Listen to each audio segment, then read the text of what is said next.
Foundation நடத்தக்கூடிய காலநிலை மாற்றம் மற்றும் திருநங்கையை சார்ந்திக்கும் சவால்கள் என்ற தலைப்புல நாங்க பேச வந்திருக்கிறோம். இதுல கீழே பாத்தீங்கன்னா முதலில் தடை செய்யப்பட்டவை மற்றும் செய்யக்கூடாதவை, அதாவது 2019 திருநங்கை உரிமை சட்டம் வெளியாகும் பொழுது அதுல சில விஷயங்களை செய்யக்கூடாதுன்னு தடை செய்யப்பட்டதுன்னு அறிவிக்கிறாங்க. இது 5 தலைப்புகள்ல வருது. அந்த 5 தலைப்புகள் என்னன்னா, வேலை இடங்களில் ஒதுக்குதல், அதுக்கப்புறம் 2வது அத்துமீறல், 3வது ஒதுக்குதல், அதாவது உங்களை கார்னரைஸ் பண்றது, அதுக்கப்புறம் 4வது அடிமைப்படுத்துதல், டிக்டேஷன்ஷிப், அவங்க தான் பெரியவங்கன்னு சொல்றது, 5வது பாயிண்ட் நிராகரித்தல், உங்களுக்கான உரிமைகள் உங்ககிட்ட தராம நிராகரிக்கிறது.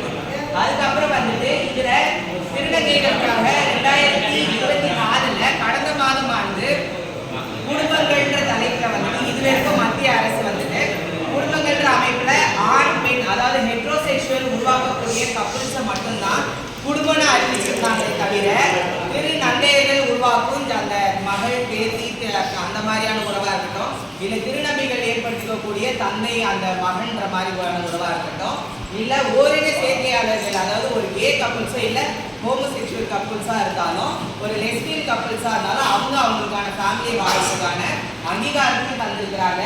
அதுக்கப்புறம் குற்றமும் தண்டனையும், சரி பிரச்சனை என்னன்னு சொல்லியாச்சு, என்ன அதுக்கான அஃபென்ஸ் என்ன, அதுக்கான பெனால்டிஸ் என்ன, அதுக்கான தனி ரீதியா துன்புறுத்த கூடாது.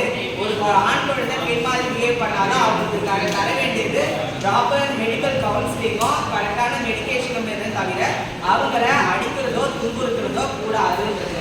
2வது கட்டாயப்படுத்துதல், நீங்க உங்க வாழ்க்கையை எப்படி வாழணும்னு ஆசைப்படுறீங்களோ அப்படி உங்க வாழ்க்கையை வடிவமைச்சுக்கிறதுக்கோ டிசைன் பண்றதுக்கோ உங்களுக்கு முழு முதல் உரிமை உண்டு. அது யாருமே உங்களுடைய மூத்த திருநங்கைகளா இருந்தாலும் சரி, இல்ல உங்களுடைய அரசாங்கமா இருந்தாலும் சரி, உங்க குடும்பமா இருந்தாலும் சரி, இல்ல தனிப்பட்ட நபர்களோ உங்களை எந்த விதத்திலையும் உங்களை கட்டாயப்படுத்த கூடாது. நீங்க உங்களுடைய வாழ்க்கைக்கான முடிவுகளை எடுக்கிறதுக்கு முழு உரிமையும் உங்களுக்கு இருக்குன்றத சொல்லுங்க. 3வது அதிகார துஷ்பிரயோகம். அப்படின்னா என்னன்னா, இப்போ பவர்ல இருக்கக்கூடிய அரசு அதிகாரிகளா இருக்கட்டும், இல்ல அரசியல்வாதிகளா இருக்கட்டும், இல்ல உங்களுக்கு மேலிடங்கள்ல உங்களுக்கு நீங்க வேலை செய்யக்கூடிய இடத்துல உங்களோட சூப்பர்வைசரா இருக்கட்டும், மேனேஜரா இருக்கட்டும், யாரா இருக்கட்டும், அவங்களுடைய அதிகாரத்தை பயன்படுத்தி உங்களை பாலியல்